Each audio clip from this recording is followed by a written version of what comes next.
everybody, today I'm going to read some of your paranormal ghost story submissions. This first story comes from Abby, located in Louisiana.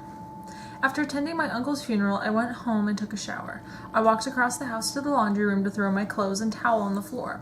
Right as I opened the door to the dark laundry room, I was hit with what I can only explain as an invisible cloud of anger. It went right through me and scared the crap out of me. I threw the clothes, slammed the door closed, and ran to my room across the house. The next day, we found out that one of my uncle's sons were robbing my uncle's house while we were having the funeral. I think he was angry about it. This next story comes from Sarah, located in Pennsylvania. I have always felt a paranormal family presence since my grandfather died when I was younger. My mother had told me she had people tell her they've seen a Victorian dressed woman follow behind her multiple times. The sighting lasted only a split second. My actual story takes place in the basement of my old house we had been moving out of at the time. An aunt of mine had left behind some money, and we believe we were her only living family left, as she never married or had children. My mother was at the house in the basement alone, looking for a specific document in a mess of papers. While she had been searching, the exact document had somehow fallen off the shelf and landed right in front of her. Keep in mind the basement windows do not open, so no breeze had been able to knock off papers, let alone one specific document she had been searching for. This next story comes from Megan, located in Northern Virginia. When I was a kid, probably 8 or 9, I woke up from a terrifying nightmare in the middle of the night and went to my grandma to stay in the room with me so I could get back to sleep. She came in and laid down next to me and fell asleep within 10 minutes or so. I was still awake and thinking about the nightmare. I remember wondering why it was so scary to me because nothing really happened in it. All I could remember was feeling like there was a scary man in it, even though I didn't see him. I finally laid back down and started to fall asleep. I don't think much time passed, but I woke up with these horrible hives all over my body and sat up to scratch them. A minute later, I hear footsteps walking around outside my room and the sound of a man humming, but it remained monotone. Then I saw what looked to be a flashlight darting around the walls. I was horrified, but thought it might be my grandpa. It wasn't, because I listened closer and heard him snoring in the next room. Then it just suddenly stopped and went away. I never had that experience again, but every now and then would wake up to hives all over my body. This next story comes from Melissa. So this happened about a month ago. Last summer, my best friend Maddie moved to Florida, and I was totally bummed since I was stuck in lame old Michigan. But we promised to stay in touch, so we Skype each other every day. She moved into this huge house near Orlando, so one Saturday night we were Skyping as usual, and in the background we hear her dog growling and barking and freaking out. Maddie was terrified that someone was breaking in, and I was telling her that it's probably nothing. But since she was home alone and it was after midnight, I convinced her to check on the dog. So she kept me on Skype as she walked out of her second floor bedroom and peered down the staircase. She showed me that her dog was standing there growling at something, and she could see him but not anything else. So she ran back to her room and was terrified. Once again, I told her to go check because that dang dog would still be barking. She walked back to the stairs and peered down and showed me that her dog was standing there, obviously very intimidated by what he was looking at, even though there was nothing. Suddenly the dog began to back away from whatever it was looking at and ran up the stairs. At this point, me and Maddie were in tears, and she was too scared to do anything but to stand there while her dog whimpered in fear. She showed me the bottom of the stairs, and right across from the staircase is a sliding glass door. This might sound crazy, but I swear to God I saw something in the reflection of the door. It looked tall and black, and I was so scared I screamed, and Maddie ran in her room and locked herself in.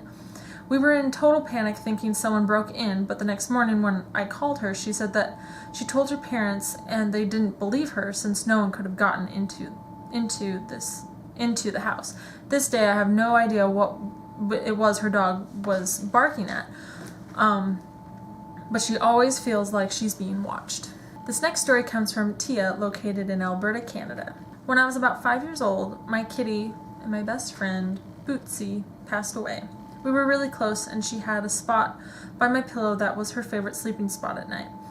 We had another kitty at the time as well, but he never bothered to come into my room. About a week after Boots had passed away, I was just about to go to bed and was thinking about her. I turned off my lamp and took off my glasses and curled up to sleep. All of a sudden, I felt a cat jump on the end of my bed. My first thought was it was just Rocky, the other cat, because when a family member dies, animals can change behavior. So I kept trying to sleep and felt the cat continue to walk up on my side of the bed, and I felt it come up beside my pillow and lie down. Now I knew it had to be Boots, so subconsciously I went to go pet her, but no cat was there. I think she was coming to say goodbye to me and to let me know she was okay. This next story comes from Kimberly, located in Great Falls, Montana. I was visiting my friends in Great Falls. Me, my friend, and her sister were by ourselves downstairs in her house. I went to get something from my friend's room, which was upstairs.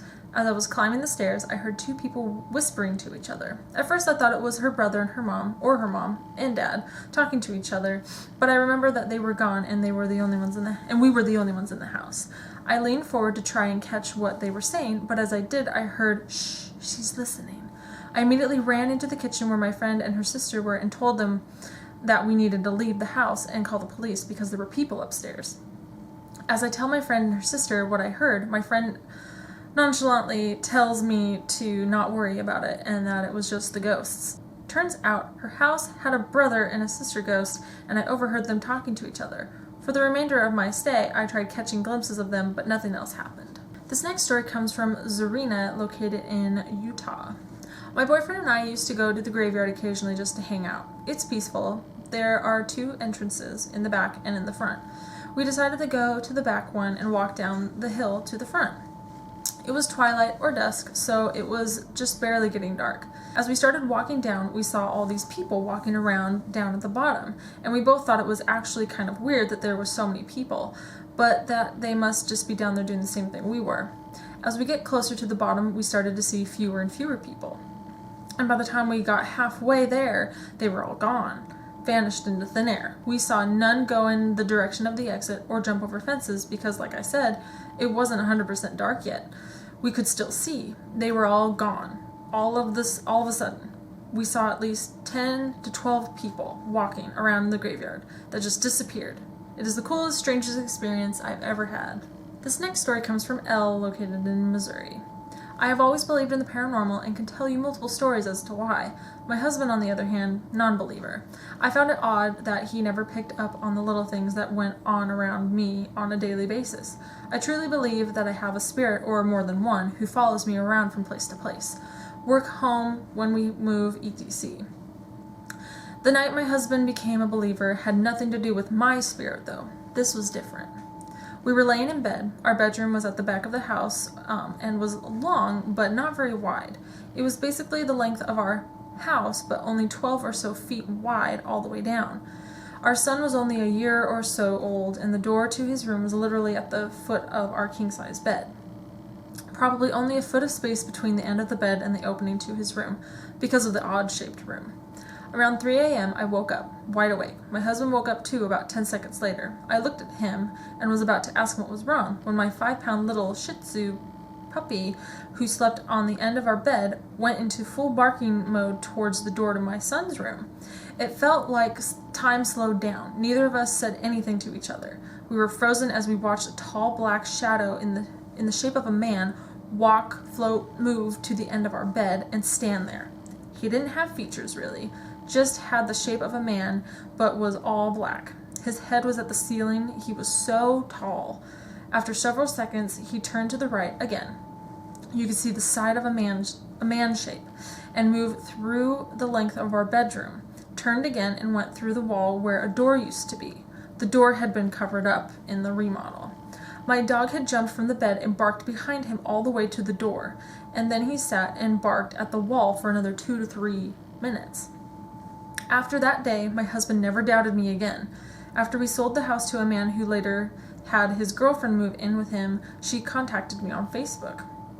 I had never spoken to her in my life. I had never told the story of the shadow man or the other stories of the little girl who I know is in that house as well. I had the most hair-raising experience of my life as I read her email asking me if I'd ever seen a tall shadow man who was always in her living room and who walks through the back bedroom at night, or the little girl who has been talking to her son. She talked to mine too. And moving jewelry around her house. The little girl liked to hide my wedding ring. This next story comes from Tyler. Firstly, one night in the summer, my friend, Brittany, was staying the night at my house and we were sleeping downstairs in my living room. I went upstairs to my own room to grab blankets and pillows, but when I went back to the living room, I found Brittany sitting on my top step. I asked her, laughing, why she was sitting there and not waiting for me. Brittany was laughing, but I could tell she was a little bit freaked out about something. She eventually told me that when she was waiting for me, she heard a voice from my kitchen, which is right next to my living room, whisper her name. She said that it wasn't a harm-intending or angry whisper, but it still freaked her out that whatever it was knew her name. She said she moved to sit near the middle of the staircase, but soon the whisper got a little bit louder even though they stayed in the kitchen. Being me, I got freaked out listening to her and joked, it wasn't a joke, about sleeping in my room instead of the living room. She waved me off and said we'd sleep in the living room, that she was intrigued at the whispers. After she fell asleep, I was still awake and couldn't stop thinking about what she told me. I didn't know if she told me the truth about the whispers at the time, but one time, when I was alone in my bed sleeping, I woke up to someone whispering my own name. It sounded like a boy, my age. I was 14 at the time. And the boy sounded curious, not really angry. And even though it was the middle of the summer and I was really hot, one particular spot on my arm felt really cold and itchy. Nonetheless, I fell back asleep and haven't witnessed anything too drastic since then, even though I still get creepy chills and knocks on the window that no one is behind. This next story comes from someone who would like to remain anonymous, located in Ireland. So I went to this castle in the country about 2 years ago, and the castle was supposed to be haunted. The castle is a hotel now, and it is a big tourist attraction. Me and my family went there for a day. When we arrived, we went to the restaurant in the hotel. I then went to the bathroom down the hall, which was very eerie and was a little too quiet, if you know what I mean. There was a painting on the wall in the bathroom of a lady, and I didn't like it at all. It was the type of painting that the eyes would follow you. I went to the sink and started washing my hands. I looked up quickly at the mirror, and for a split second I saw a woman in the mirror that closely resembled the one in the painting. There was nobody else in the bathroom. I thought I was just imagining it. Later that day, we were walking around the castle. I was walking down a hallway. It was kind of dark hallway. My mom was in front of me and my aunt was walking behind me. So anyway, we were walking down the hallway looking at the knight's armor. I felt my aunt put her hand on my shoulder. I turned around and realized that she was no longer behind me. She was in front of me, talking to my mom. Later that day, I heard someone talking about the castle's history, and they said a woman was killed there for something like that. So it makes me wonder about those experiences I had there. Sorry, the video kind of cut shortly there. I've been having some technical difficulties. So this is going to be it for now. Stay tuned for the next video that will be coming soon. But if you would like to submit your paranormal ghost story, please follow the directions and read the description. Stuff in the description, the info in the description, to see how you can submit your story. So thumbs us up if you like this. Comment down below. Let me know what you think about all the stories shared in this video. I love you guys, and I'll talk to you later. Bye.